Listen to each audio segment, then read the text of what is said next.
Well, for our North Country history lesson, we take you holiday shopping. Emily Griffin tells us about the area's hottest department store from the early 1900s.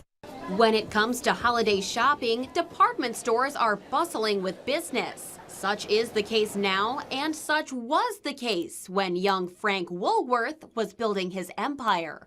He was born in 1852 in Rodman and worked as a young man at this dry goods store in Watertown. He developed a love for retail and decided to start his own five and dime stores, the first of their kind. And his chain eventually ballooned to have 600 stores all over the nation.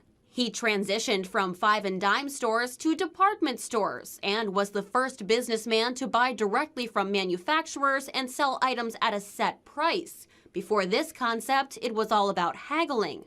As his success grew, his buildings grew. In 1913, Woolworth opened his building in New York City as the tallest skyscraper in the world. It held that title for 17 years. Then, returning to his roots, he bought the American Building, where he started his retail career with plans to make it larger. But he died just 3 years later. His business partners continued his wish, tore down the American Building, and made the Woolworth Building on his behalf in 1921.